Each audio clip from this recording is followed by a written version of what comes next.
Olá, bom dia. Hoje, sexta-feira, dia 16 de agosto de 2019. A Notícia de Frente está no ar. E aqui ao meu lado eu tenho o prazer da companhia do Lúcio Sorge e do professor Lourenberg Alves. Bom dia, Lúcio. Bom dia, Nayara. Bom dia, professor Lourenberg. Seja bem-vindo aqui à bancada do Notícia de Frente. E bom dia a você que nos honra com a sua companhia. Oi, professor. Bom dia. Bom dia, Nayara. Bom dia, Lúcio Sorge. Bom dia, telespectador. Eu quero começar uma notícia de frente dessa sexta falando de desmatamento, de meio ambiente, porque a Noruega se opõe a Bolsonaro e congela repasses para o Fundo Amazônia. O ministro do Clima e Meio Ambiente da Noruega anunciou ontem o congelamento de novos repasses ao Fundo Amazônia, reserva de capital estrangeiro, gerida pelo BNDES e destinada a ações de preservação ambiental e combate ao desmatamento. Segundo informações do The Nagers, o valor bloqueado é de 300 milhões de coroas norueguesas, que é o equivalente a 134 milhões de reais. Nayara, olha, o presidente da República, qualquer fala que ele fizer, ele pode provocar um rebuliço, a palavra faz tempo que eu não ouço, né? Um rebuliço danado no mercado, Lúcio, e pode também provocar descontentamento no mercado internacional. Esse foi um exemplo. Não foi só a Noruega, não, mas a Alemanha antes já tinha retirado também os repasses que a Alemanha sempre passa. É bom também lembrar, amigo telespectador, talvez um ou dois telespectadores não saibam, mas a Noruega faz sim e cuida muito bem da preservação do meio ambiente. Tanto é verdadeiro, Nayara, que, por exemplo, a capital da Noruega, Oslo, só pode ser construído na capital da Noruega, só pode ser construído até 60% do seu perímetro urbano, ao passo que 40% é destinado a parques, à preservação do meio ambiente. Isso é um exemplo, me parece que é a única cidade da Europa que tenha esse cuidado de tão somente 60% para a construção. Ou seja, não é alguém que está cobrando do Brasil, alguém que não faz a sua tarefa de casa. É exatamente alguém que faz e cumpre religiosamente a sua tarefa de casa. Tem parques belíssimos lá na capital da Noruega. E essa posição aí da Noruega e da Alemanha, que a Nayara citou aqui a Noruega, o senhor acrescentou aí a questão da Alemanha, esses dois aspectos aí avalizam tudo aquilo que o ex-ministro da Agricultura, Blairo Maggi, declarou ontem, na edição de ontem do jornal Valor Econômico, quando ele criticou o discurso do presidente Jair Bolsonaro, um discurso que, segundo, olha aí, os barões do agronegócio que apoiaram Jair Bolsonaro na campanha a presidente da República, eles estão dizendo o seguinte: olha, em relação ao meio ambiente, o discurso do presidente peca pelo radicalismo. E aí, Blairo Maggi chega a dizer até o seguinte, né, de que eles estão temendo pelo futuro do agronegócio em consequência desse radicalismo no discurso do presidente em relação ao meio ambiente. Só para a gente situar melhor, o governo federal, o ministro do meio ambiente, o presidente Jair Bolsonaro estão questionando dados científicos, né? Os dados lá do INPE, do Instituto de Pesquisas Espaciais, sobre o desmatamento. E questionando o seguinte, não rebatendo com informações objetivas, concretas, com outras informações científicas, né? É um discurso quixotesco, né? O quixotesco aí, me ajuda aí, professor, é alguém que pode ter boa intenção, mas está fazendo besteira, é isso? Exatamente, está exagerando. Aí o ex-ministro Blairo Maggi, ele diz o seguinte, olha, pode ter sim fechamento de mercado, temos uma relação muito complicada com a Europa. Os exemplos da Noruega aí e da Alemanha, que o senhor acabou de citar, ilustram bem isso. Aí Blairo Maggi complementa. Para criarem mais mecanismos para dificultar a entrada de carne, de frango ou de outros produtos do Brasil, é 2 tempos. Ou seja, eles podem fazer isso do dia para a noite. E depois, para levantar, vamos dizer assim, está falando em bloqueio aos produtos brasileiros, né? E depois, para levantar isso, é muito difícil e já essa história já aconteceu em outros momentos. E Blairo também classificou como confusão os discursos de Bolsonaro sobre o tema e que, apesar do governo ainda ficar só no discurso, o setor produtivo já estaria pagando um preço muito alto por isso. E Blairo Maggi pode falar de cátedra, né? Sobre essa questão aí de desmatamento. Ele já viveu na pele isso, não é, professor? Já recebeu a motosserra, né? Já recebeu a motosserra do Greenpeace, né? Quer dizer, um Exatamente. dos mais conceituados organismos aí de defesa do meio ambiente e de desenvolvimento sustentável, né? Quer dizer, e aí lá atrás ele esverdeou, não é? Por quê? Porque ele amava a natureza? Não, porque ele ia perder dinheiro e perder muito dinheiro. E Lúcio, É isso? e- É isso que ele está tentando agora. Vamos ver se ele consegue ensinar essa lição, né? Para o pessoal de Brasília e talvez o seguinte, talvez ele tenha que estender essa lição aqui para Mato Grosso, sobre essa questão também. Que o discurso não está muito diferente. Não está muito diferente. E tem dados ainda, tem informações ainda muito mais preocupantes. Lá em Brasília, tem um projeto lá na Câmara, que está tentando, olha só, dispensar o estudo de impacto ambiental. É mole ou quer mais? Pois é, e ele destaca, inclusive, fala que Bolsonaro vem destruindo tudo que foi construído, né? Ao longo desse tempo, ele fala que conseguiu uma abertura boa com o mercado europeu, mas fez até uma analogia na fala dele, né? Que o Brasil estava em cima do muro com o pezinho já para o outro lado, mas com essas falas, enfim, com tudo que vem acontecendo, o país caiu desse muro e foi afastado para bem longe. Mas, Nayara, não vamos longe, não. Neste particular, Lúcio, por mais críticas que venhamos a fazer ao ex-governador e ex-senador Blairo Maggi, neste particular ele tem razão. Lembra daquela questão da carne podre? Fraca. Lembra? Carne fraca. Carne Lembra fraca. daquele movimento danado e que trouxe prejuízos aos empresários do agronegócio, inclusive, empresário do agronegócio no Brasil. Ele teve que fazer um trabalho como ministro, Lúcio, lá na Europa, para abrir o mercado para o mercado brasileiro. O Brasil naquele momento, os empresários do setor tiveram assim uma sorte muito grande de ser Blairo Maggi o ministro da Agricultura, porque se ele merece esses elogios, porque se não fosse a ação rápida que ele empreendeu, o prejuízo, o rombo, o estrago seria muito maior na economia do país. Porque aí tem uma questão de mercado, né? Os concorrentes se aproveitam das fragilidades, né? Teve o problema aqui? Teve, mas não foi na proporção que tentaram colocar aí na opinião pública mundial. Aí houve o trabalho ali de gerenciamento de crise, de mostrar que a coisa não era como estavam tentando pintar, e aí deu para contornar a situação. Mas se não fosse isso, o resultado teria sido muito, mas muito pior. E Blairo Maggi também, nessa entrevista ao jornal Valor Econômico, ele também manda um recado forte para uma grande conquista que pode ir por água abaixo. Talvez a maior conquista aí do governo Bolsonaro nas relações exteriores, né? Ele que vai indicar agora, já indicou, né? O filho para ser embaixador dos Estados Unidos, né? Blairo Maggi diz o seguinte, que olha, o tom do presidente Jair Bolsonaro nessa questão aí do meio ambiente pode complicar, inclusive, ou no mínimo atrasar o acordo Mercosul-União Europeia. Olha o tamanho do estrago. Exatamente. Olha o tamanho do estrago.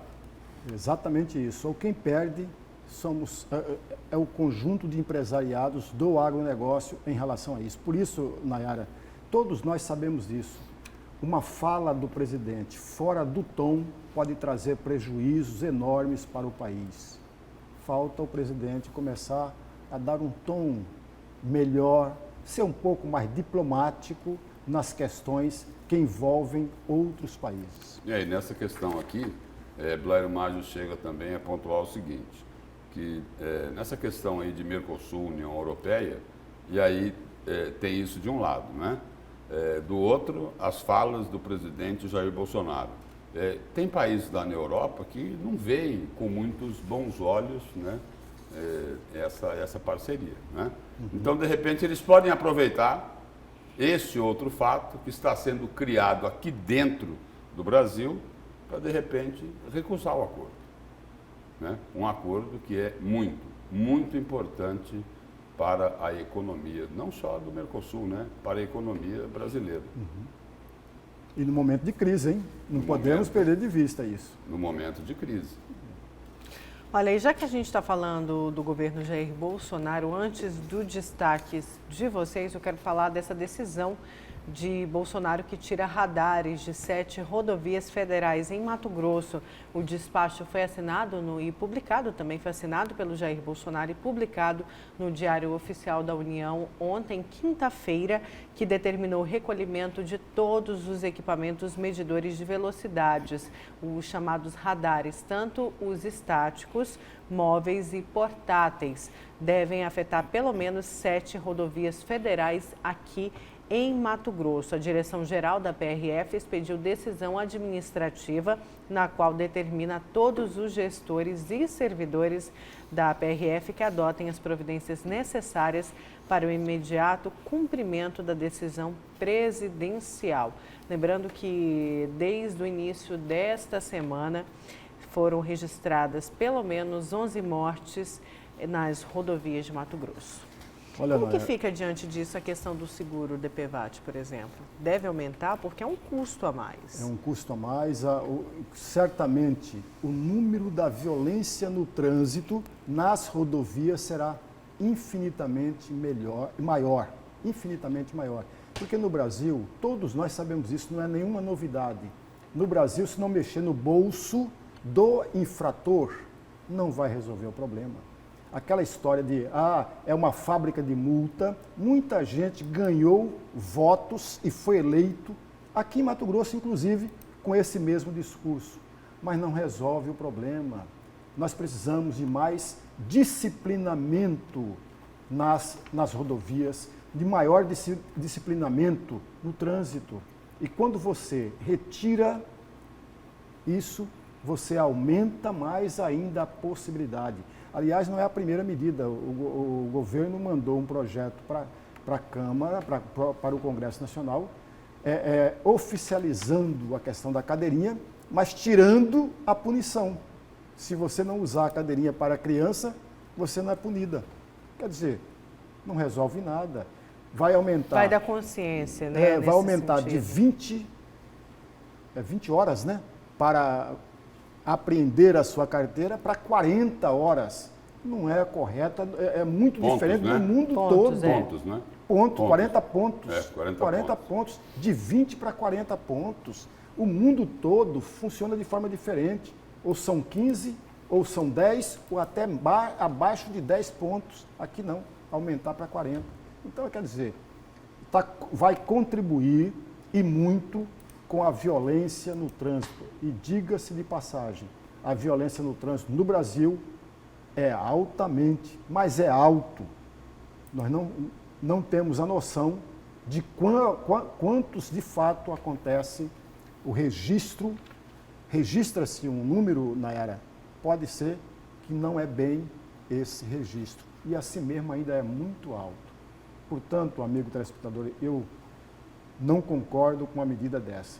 No Brasil, e olha, retirou os radares, mas não aumentou a questão educacional. Não resolve nada.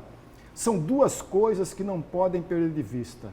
A questão educacional, para ajudar, para contribuir, e a multa. As duas são itens importantes para diminuir o número grave e o número grande e alto do trânsito. E não é só aquele discurso, a indústria da multa, eu recebo uma multa a cada quilômetro rodado, recebe porque excede o limite.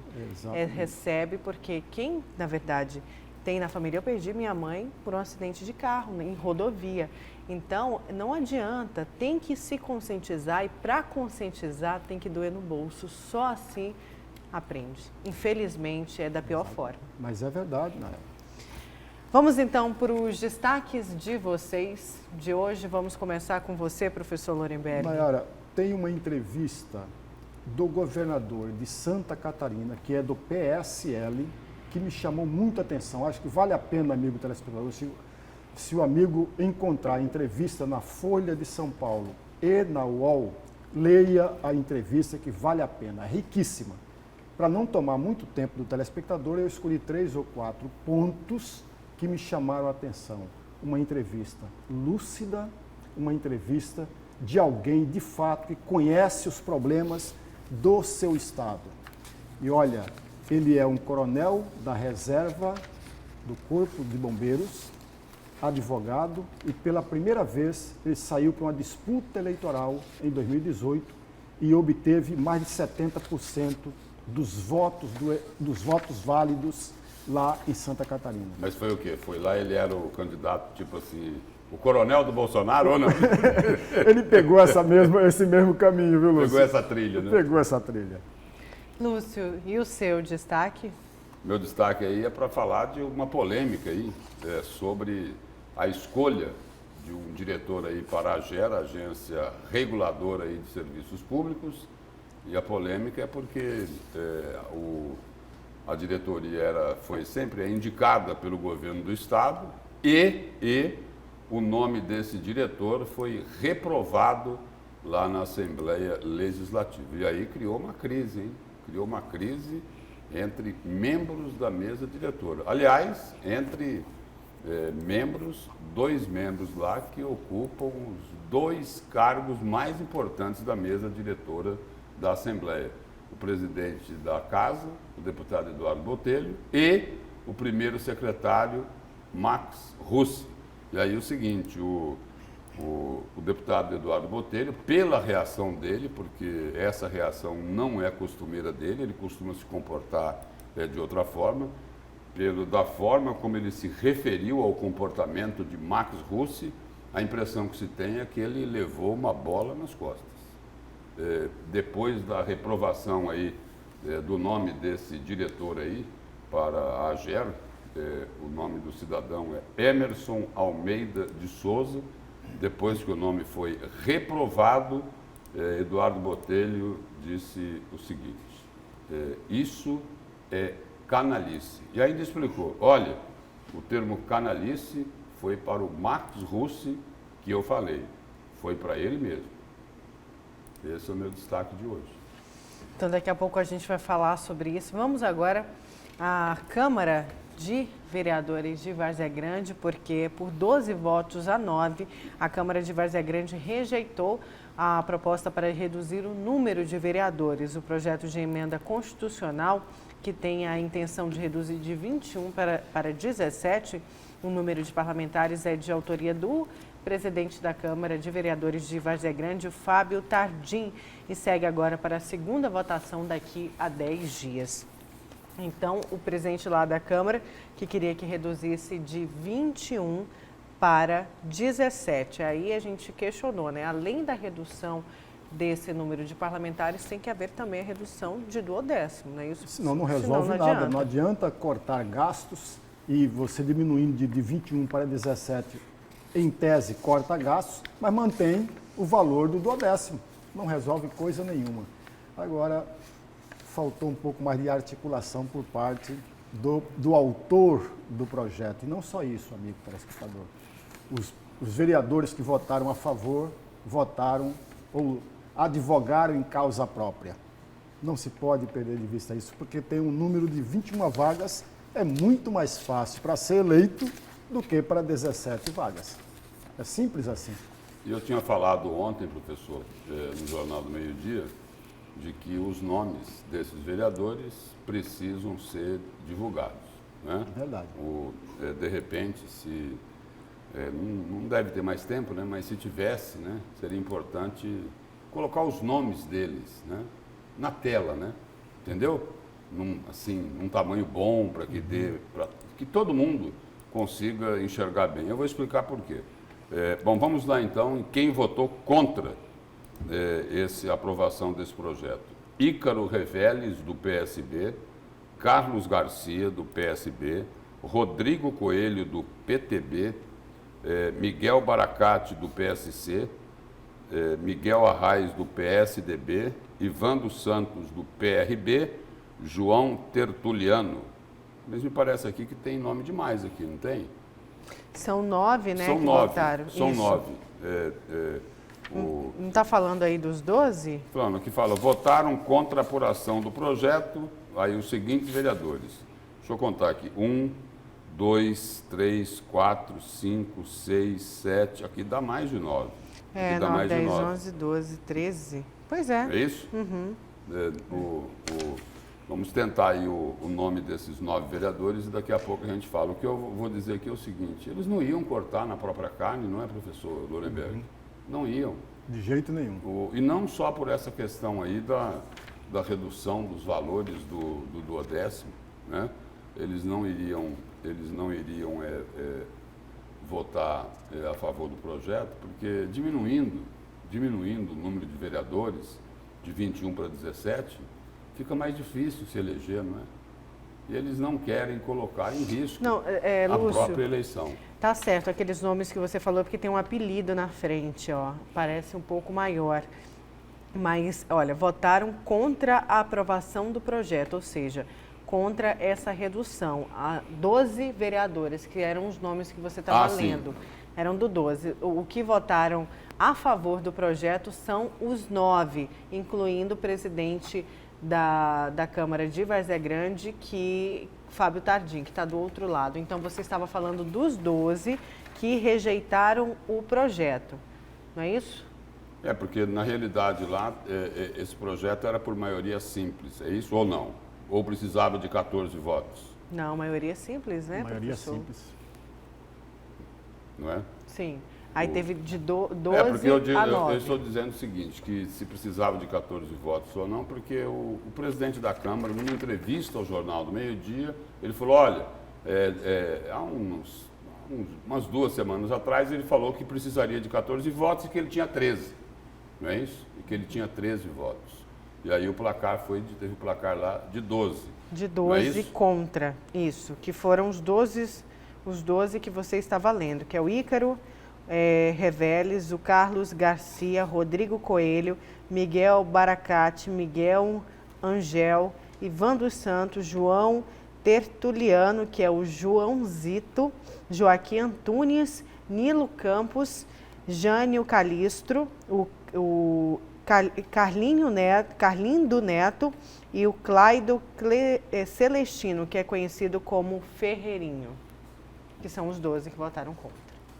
Na realidade aqui o Fábio Tardim votou a favor, né? Isso. Votou a favor, não é isso? Sim, ele que era o autor deste projeto de redução do número de parlamentares. Então esses que você citou aí são os que votaram contra. Isso, os 12 que votaram contra. Aí a favor, você quer citar os nomes? Pode citar aí, Nayara.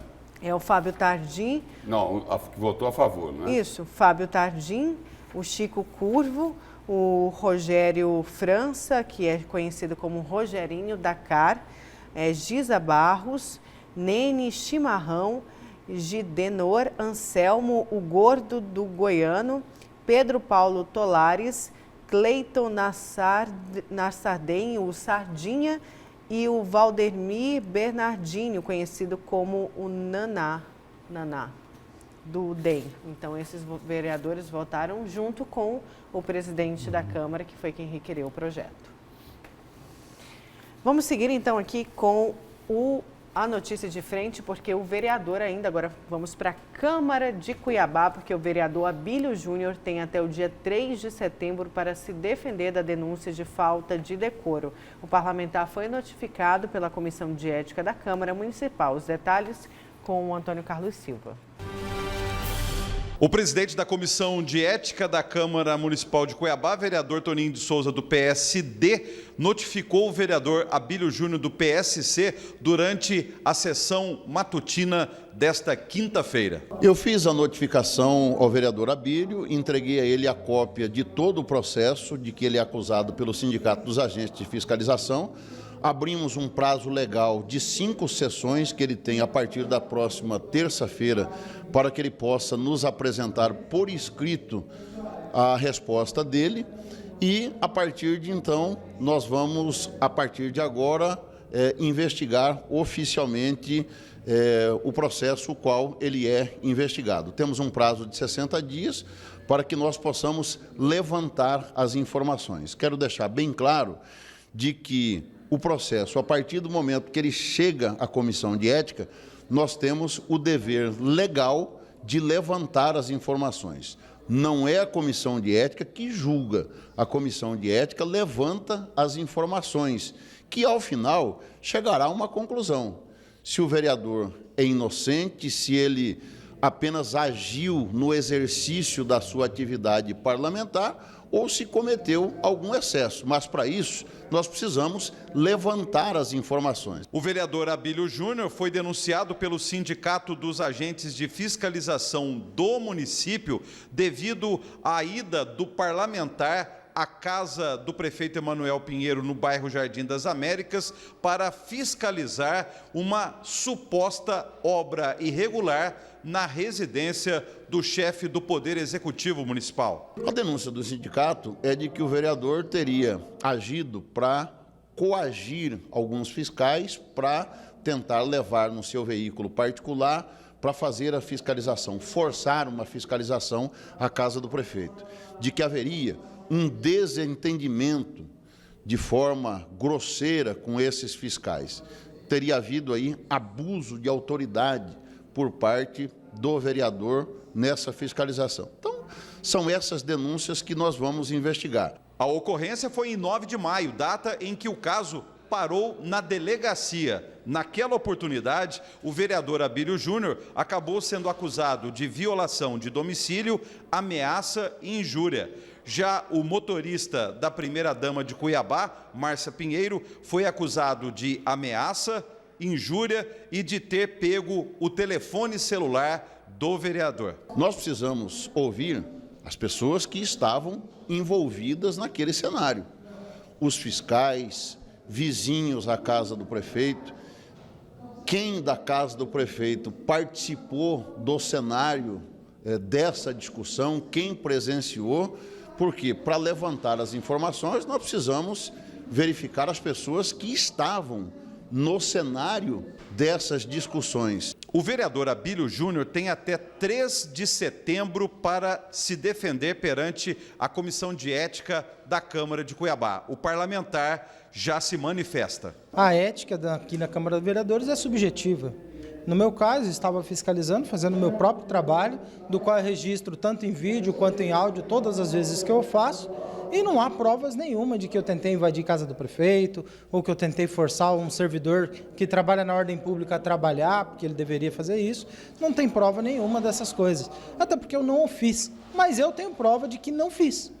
Apesar de que cabe ao acusador o ônus da prova, a gente está aqui pronto para dar qualquer esclarecimento e acreditamos que a Câmara tem que investigar. Com apoio de Moisés da Costa e imagens de Edilson Paulo, Antônio Carlos Silva para a Notícia de Frente. Professor, faltando serviço lá na Câmara Municipal de Cuiabá, parece que não tem mais o que cuidar, que não tem problema nenhum em Cuiabá, que os moradores daqui, a população daqui não tem nenhuma dificuldade, né? Nós comentamos, transporte coletivo maravilhoso. A gente comentou isso aqui no programa de ontem, né? Porque não é perder muito tempo com assuntos menores. E aí? O que é que vai dar essa investigação? Para que serve, né? Ou a quem serve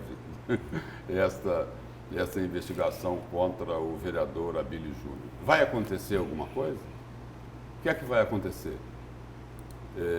Vai ter resultados assim significativos isso daí?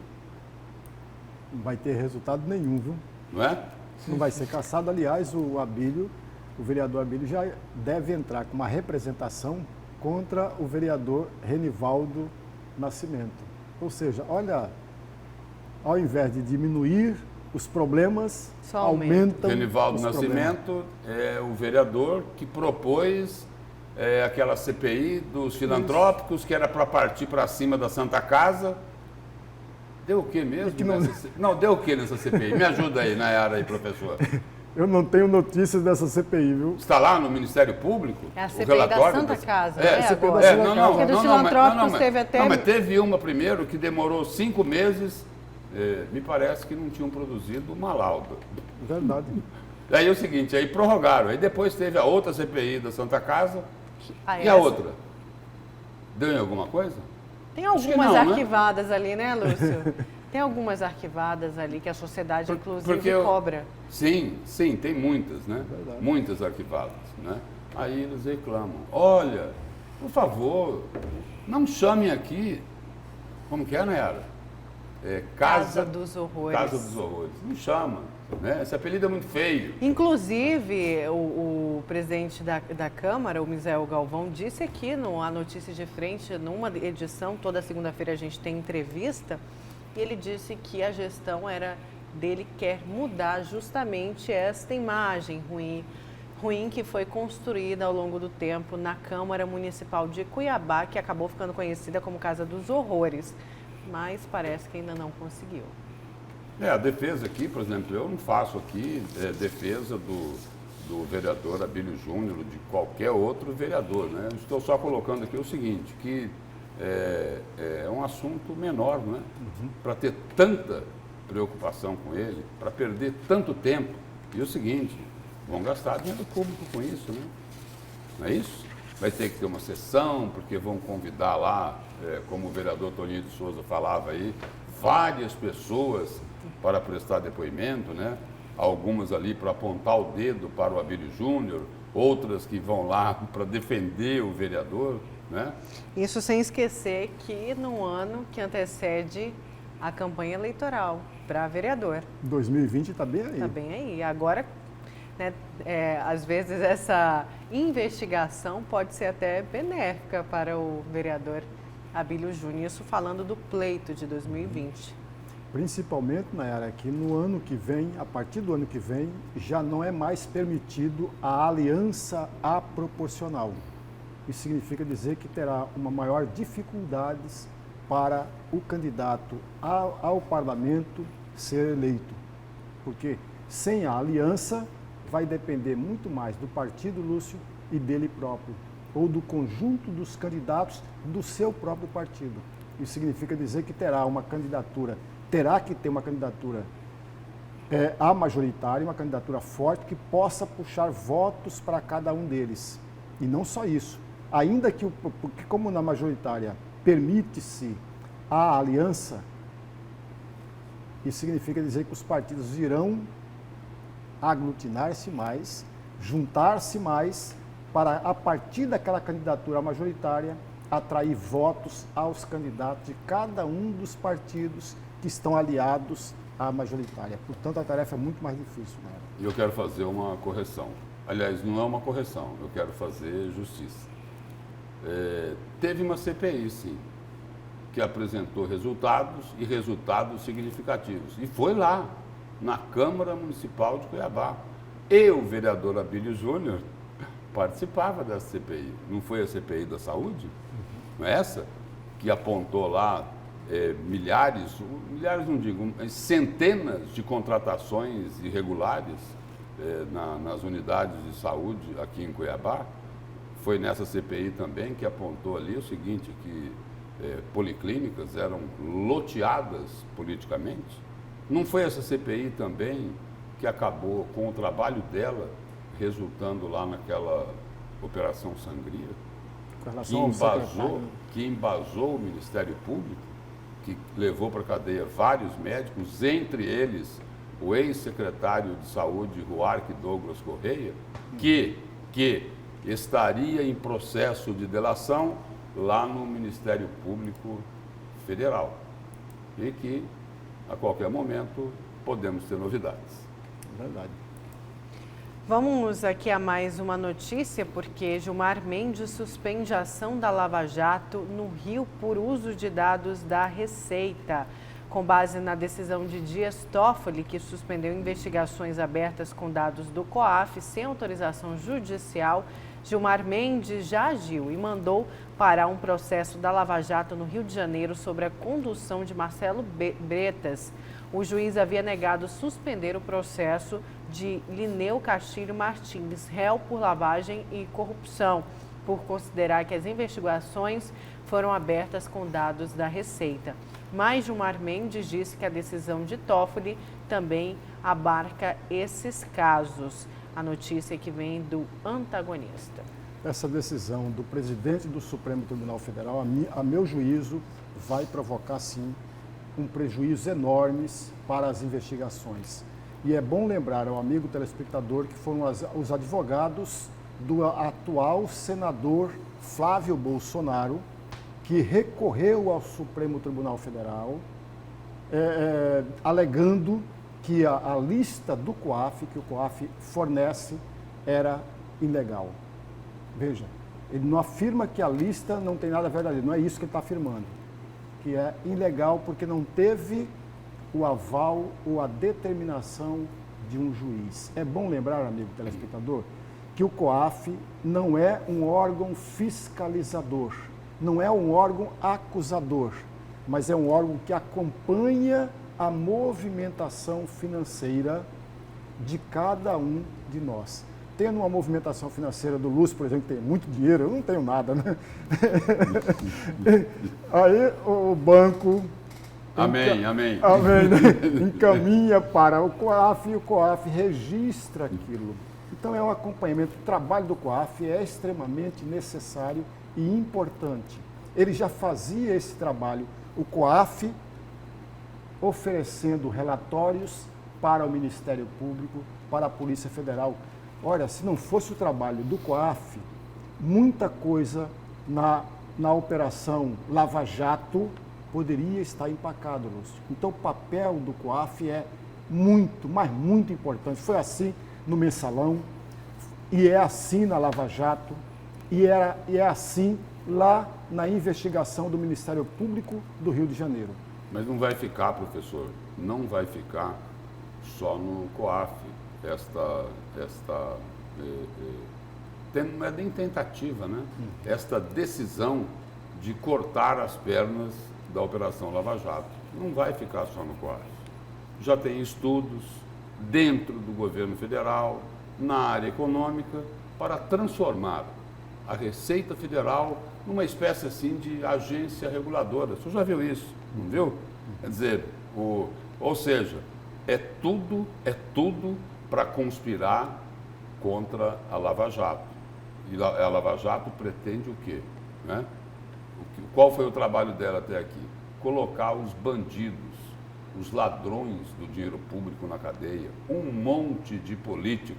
O mais importante deles está lá em Curitiba, né? O ex-presidente da República, Luiz Inácio Lula da Silva. Tem lá o ex-presidente da Câmara dos Deputados, o Eduardo Cunha, né?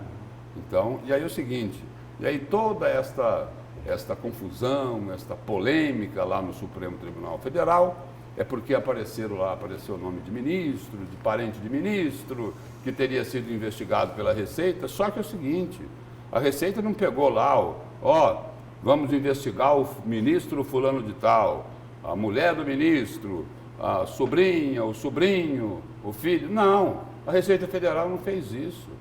Não fez isso. Foi por critérios técnicos. No programa de ontem, o Antero chegou a colocar isso aqui também. Pegou-se o seguinte, pegou-se lá determinados valores. Olha, quem movimentou acima de tantos milhões de reais, né? Eles montaram uma rede, né? E aí é o seguinte, caiu muito peixe na rede, né? E aí o seguinte, entre os peixes que caíram na rede, tinha lá de pessoas ligadas ao Supremo Tribunal Federal. E aí agora é o seguinte, aí tem essa decisão do ministro Gilmar Mendes, parando uma investigação, porque utilizaram informações detalhadas lá do COAF. A conspiração contra a Lava Jato, que segue assim a passos largos, num ritmo extremamente acelerado. Vamos então para o nosso primeiro intervalo. Na volta a gente continua com a notícia de frente, então não saia daí.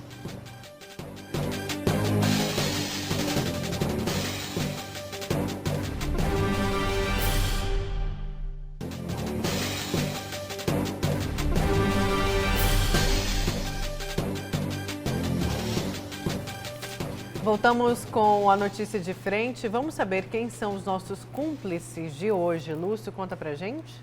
Giovanni de Várzea Grande, o Vander, Odacir, Algemiro, Túlio do Jardim Independência, Ivonildo do Carumbé, Iomar de Tangará da Serra, Hermes do bairro Dom Aquino, Júlia do bairro Goiabeiras, o professor Doatiro, o Endel da Lixeira, Rosivelte, o Tato do CPA 3, o José de Várzea Grande, Marcos Cula, de Cuiabá, Benedito, do Jardim Universitário, Maciel do Concil, Edmar Lorentes, Jurimar, o João Rosa, do bairro Dom Aquino, o Júlio, lá de Juara, e a Rosângela, que é lá de Pontes e Lacerda.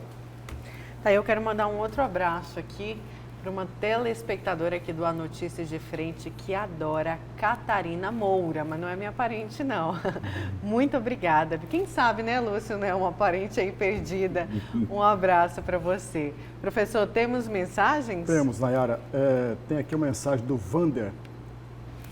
Bom dia, senhores da imprensa do estado de Mato Grosso. Não deixe ficar no esquecimento a roubalheira do VLT e da Copa do Mundo.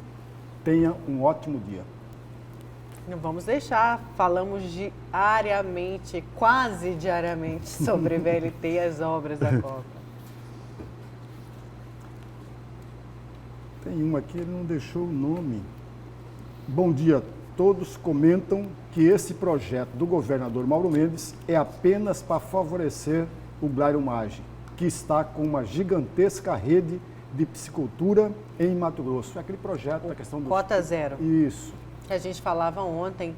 A gente falou ontem sobre o Cota Zero, falávamos anteontem, na verdade, né, Lúcio?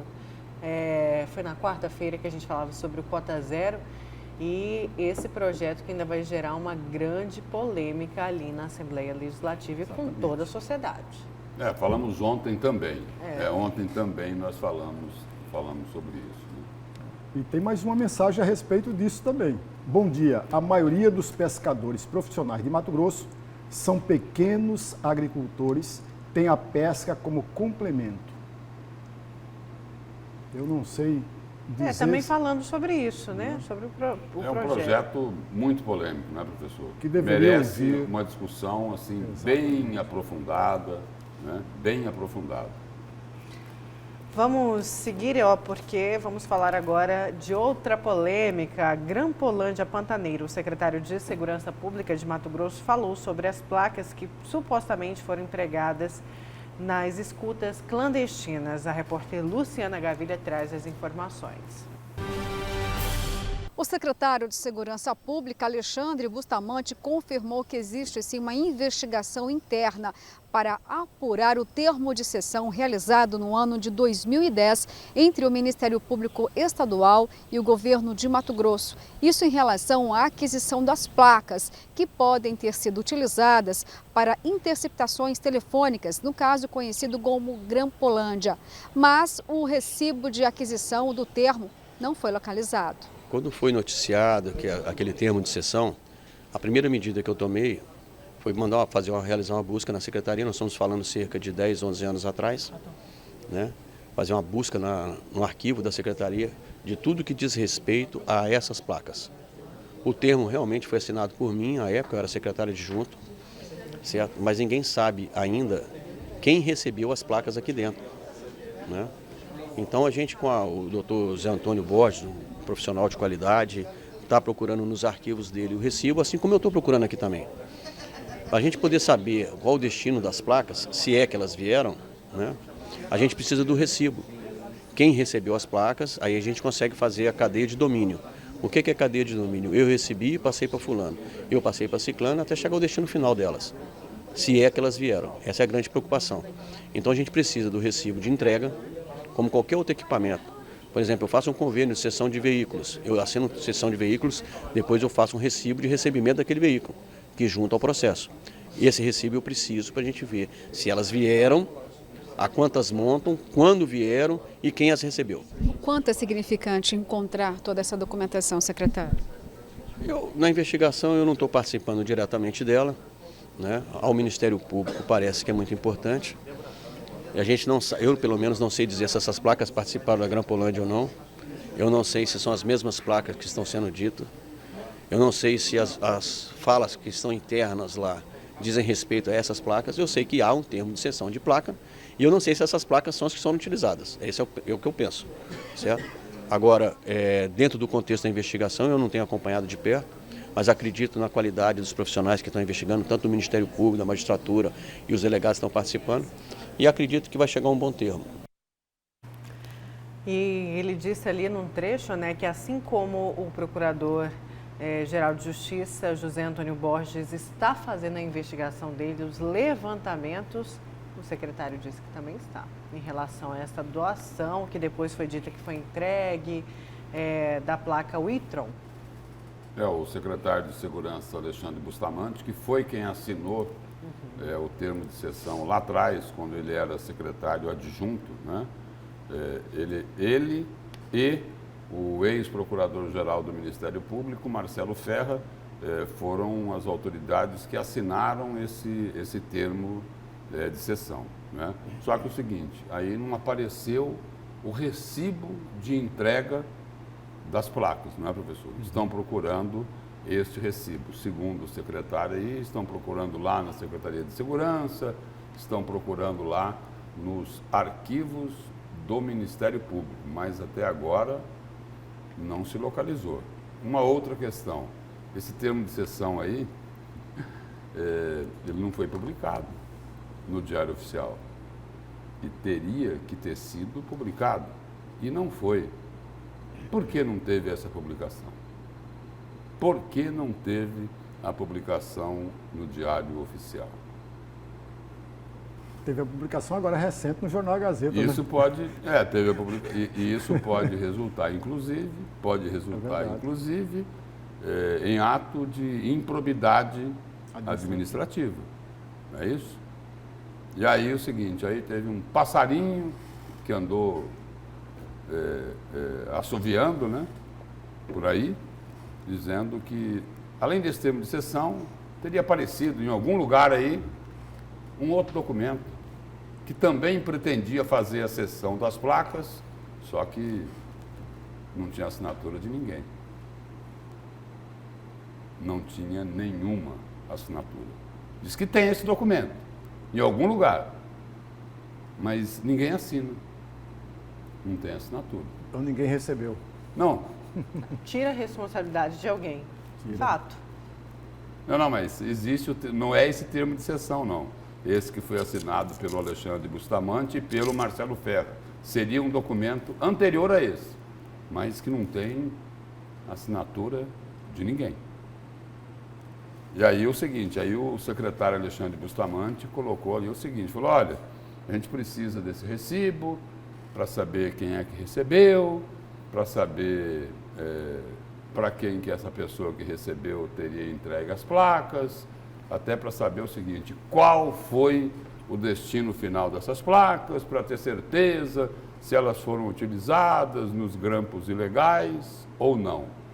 Olha, acho que os militares, ou pelo menos um dos militares, tem muita coisa a falar sobre essas placas. Se bem que eles até divergem, né? Uns falam que a placa veio lá do Ministério Público, e aí tem um outro militar que fala que ele recebeu de um amigo, de um coronel dele, do Rio de Janeiro, que até já morreu. Lúcio, vamos então para o seu destaque? Vamos lá. Meu destaque de hoje é para falar aí de uma polêmica, né, lá na Assembleia Legislativa sobre a indicação aí de uma diretoria da AGER. E é polêmica porque acabou gerando lá uma crise, né? Uma crise entre o presidente da Assembleia e o primeiro secretário da Assembleia Legislativa. E por que é que isso aconteceu? Um dos diretores indicados aí, o Emerson Almeida de Souza, indicado para a AGER, a Agência Reguladora de Serviços Públicos Delegados, teve o nome dele reprovado. O placar foi de 12 votos pela reprovação e apenas 8 votos pela aceitação do nome indicado pelo governador Mauro Mendes. E aí o presidente Eduardo Botelho disparou contra o deputado Max Russi. Eduardo Botelho é o presidente da Assembleia e Max Russi é o primeiro secretário da Assembleia. E aí Eduardo Botelho classificou como canalice, esse termo é do deputado Eduardo Botelho, classificou como canalice a articulação feita pelo primeiro secretário Max Russi, que culminou com a rejeição da indicação de Emerson Almeida de Souza. Essa reportagem aqui é do site Hipernotícias. E aí Eduardo Botelho explicou. Abre aspas. O termo canalice foi para o Max que eu falei.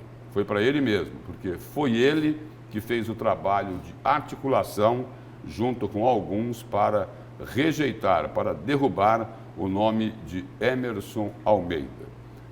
E aí ele explicou que ficou bravo porque os caras aprovaram na comissão, aí ele disse que fez uma reunião antes, que tinha 12 votos pela aprovação e chegou na hora da votação, foram 8.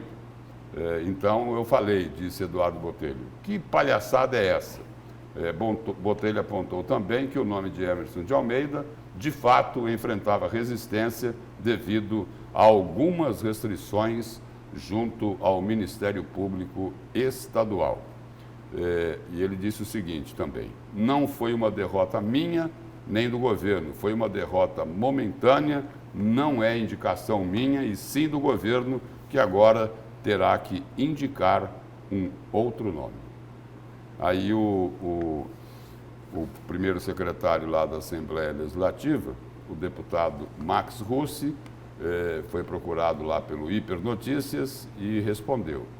Respondeu dizendo o seguinte, afirmou que Botelho foi infeliz naquela fala dele e que ele, Max Russi, não articulou nada. Olha, não é uma reação comum essa do deputado Eduardo Botelho utilizar o termo canalice, referindo-se a Max Russi. Não é o estilo de Eduardo Botelho que a gente está acostumado a ver.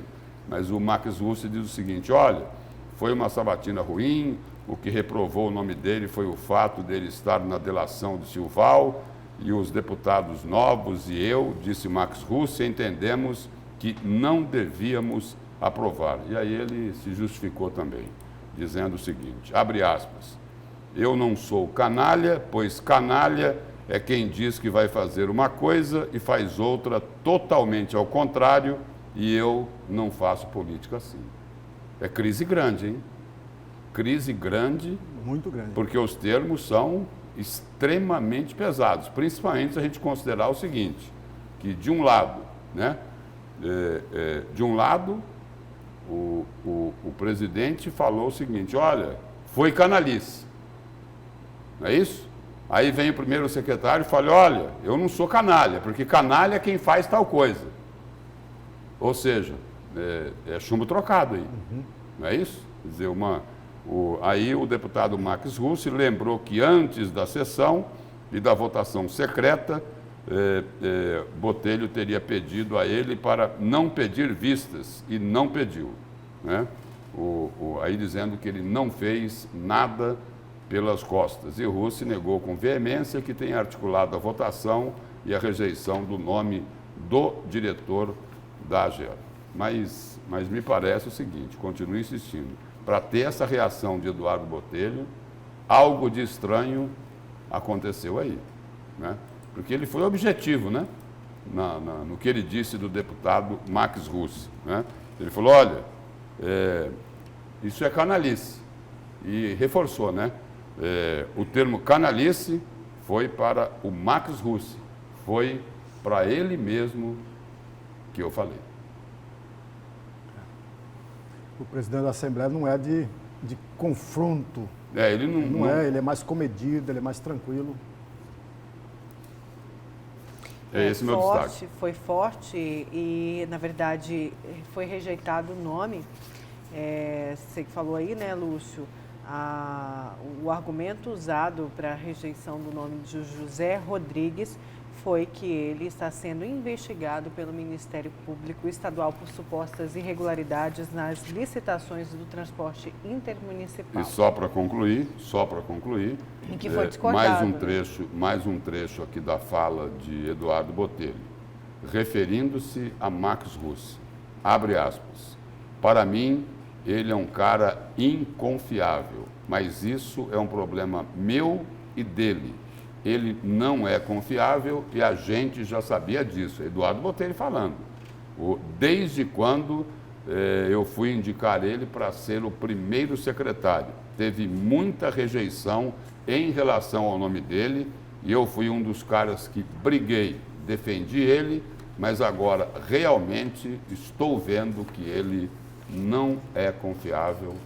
Fecha aspas, declaração forte de Eduardo Botelho, presidente da Assembleia, referindo-se ao deputado Max Russi, que é o primeiro secretário da mesa diretora. Olha, e a Defensoria Pública de Mato Grosso está presente em 44 comarcas e existem 18 ações civis públicas no Ministério Público Estadual para obrigar a Defensoria a convocar defensores, mas não há previsão no orçamento para a nomeação dos aprovados. E esse foi o assunto discutido ontem no Jornal do Meio-Dia com o Defensor Público Geral de Mato Grosso, Clodoaldo Queiroz. Confira. O que é que precisa ser feito? O que é que a Defensoria Pública precisaria em termos de recursos para resolver os problemas que tem hoje? Por exemplo, para ocupar essas comarcas que não têm defensor. Nós temos hoje 65 cargos que estão vagos. Faltam 65 defensores hoje em Mato Grosso para atender todas as unidades judicionais que existem no Estado. Então nós temos 65 varas, 65 juízes espalhados pelo Estado todo que não tem o defensor público atuando junto aos seus processos. Nós fizemos um planejamento na Defensoria Pública para tentar diminuir essa demanda de pessoal hoje, entendendo a crise do Estado e essas situações. Hoje, com 32 defensores públicos, nós conseguiríamos atender todo o Estado. Nós temos isso planejado. Metade do número de cargos estão vagos. Isso custa para nós, por ano, cerca de 20 milhões de reais. Então, hoje, a Defensoria Pública precisaria ser incrementado no seu orçamento 20 milhões de reais para atender a todo o Estado de Mato Grosso com esses 32 defensores. Pois é, e não é de hoje que a gente fala desse problema. Fechou várias comarcas, em várias comarcas, a defensoria. Daí, onde não tem a defensoria, é contratado o chamado advogado dativo, não é isso? Mas é um custo muito maior para o governo do Estado. É um custo muito maior, Nayara. Nós já tínhamos essa informação desde antes, mas nós não tínhamos estatísticas concretas sobre isso. Desde janeiro, quando eu assumi a função de defensor geral, nós passamos a fazer esse levantamento diretamente na fonte, que é junto ao Poder Judiciário, junto aos juízes que fazem esse arbitramento desses valores de honorários. Então, com as informações que nós recebemos desses juízes, dessas 35 comarcas, onde a Defensoria Pública não atende, nós levantamos o valor de 45 milhões de reais por ano em que o Estado é condenado a pagar advogados particulares para fazer esse trabalho. Como eu acabei de falar, a Defensoria resolveria esse problema hoje com 20 milhões, menos da metade desse custo. E é um tipo de economia que ela é ilusória, porque quando o Estado deixa de investir na Defensoria, por falta de recurso, qualquer razão que seja, o Poder Judiciário, cujo trabalho depende da Defensoria Pública, eles usam essa alternativa. Eles nomeiam um advogado particular para fazer o mesmo serviço que o Defensor Público não está lá para fazer. E o custo é muito maior. Só para você ter um exemplo, o custo de qualquer atividade que o Defensor Público realiza é de R$ 230 para fazer uma audiência, para fazer uma petição, qualquer atividade. Esse valor a gente chega facilmente dividindo o orçamento total, 140 milhões, pela quantidade de atividades por ano, cerca de 500 mil atividades por ano. R$ 230. O custo médio para um advogado dativo fazer é de R$ 4.700. O custo médio. Dependendo de qual é o ato, varia de R$ 1.000 e pouco para uma simples audiência, R$ 1.000 e poucos, até R$ 20 mil no caso da defesa no Tribunal do Júri, por exemplo. R$ 20 mil é um trabalho que o advogado faz que dura no máximo 2 horas. Ele vai lá, pega o processo na hora, faz a defesa em plenário e o juiz arbitra R$ 20 mil de honorários para ele. O defensor faz isso por R$ 230 para o Estado. Então, a economia que se faz não mandando recurso para a defensoria, ela é ilusória, ela gera um custo muito maior na outra ponta. O defensor, ele trabalha na tabela do SUS. Mais ou menos isso. O defensor, porque ele faz muita coisa, né? Com aquele salário fixo, ele atende uma demanda que é enorme, é gigante, e quando você divide o custo por esse trabalho, fica bem barato. E a Defensoria Pública já conversou com o governo do Estado sobre esses gastos que poderiam ser reduzidos aí a menos da metade? Exatamente. Desde janeiro, então, a gente está fazendo esse levantamento concreto, porque antes, Lúcio, a conversa era com base no achismo, né? Nós entendemos que o Estado gasta muito com advogado dativo, mas não tínhamos os dados concretos.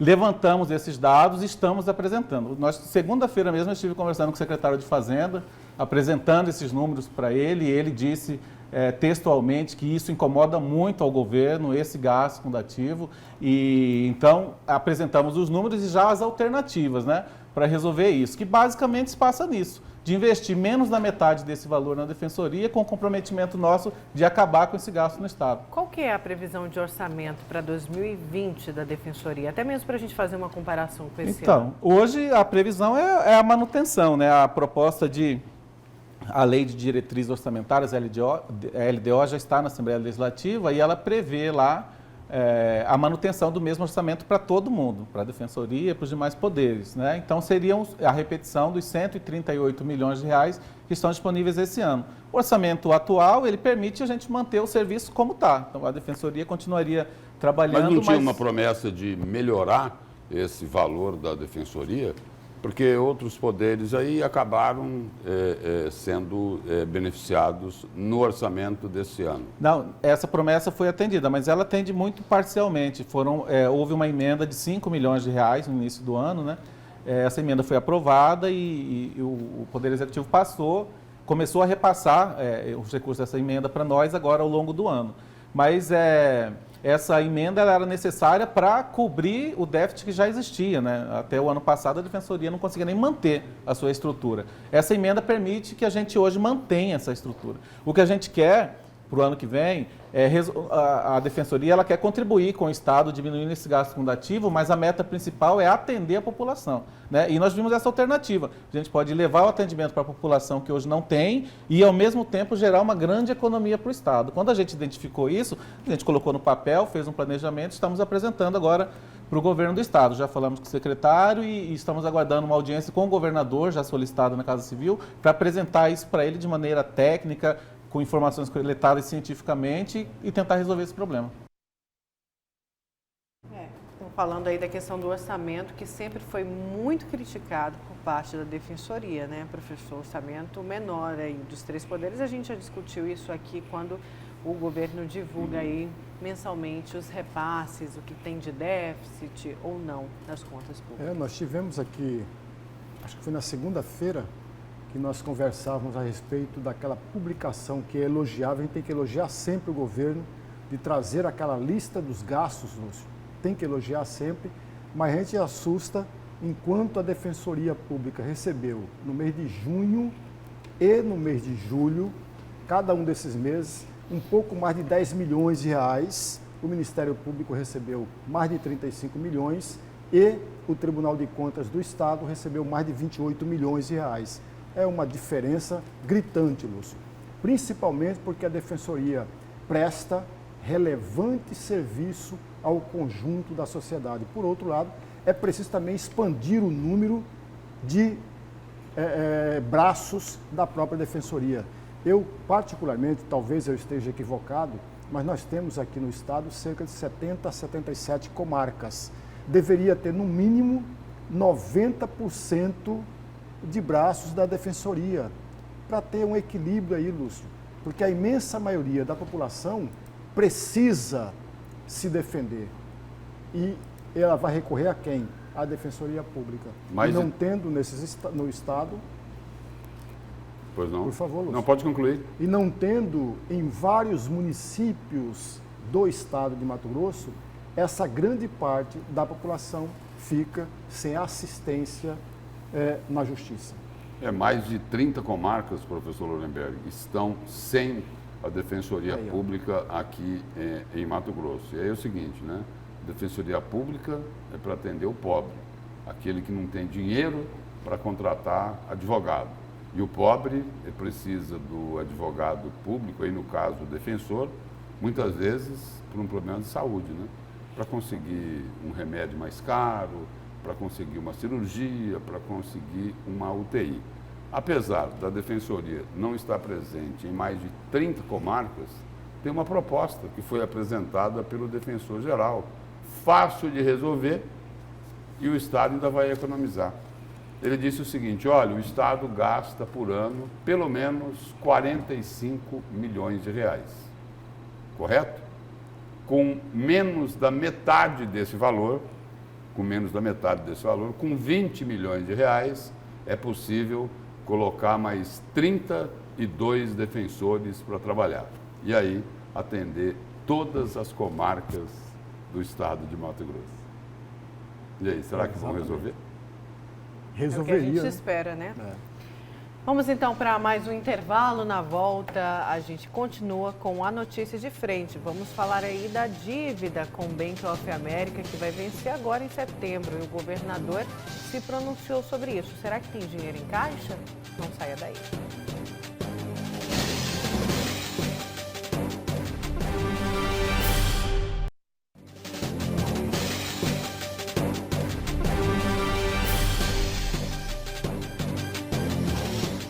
E voltamos com a última parte do programa Notícia de Frente. Olha, e agora em setembro vai vencer uma parcela no valor de 140 milhões de reais com o Bank of America. E o governador Mauro Mendes disse que não tem esse valor. Confira.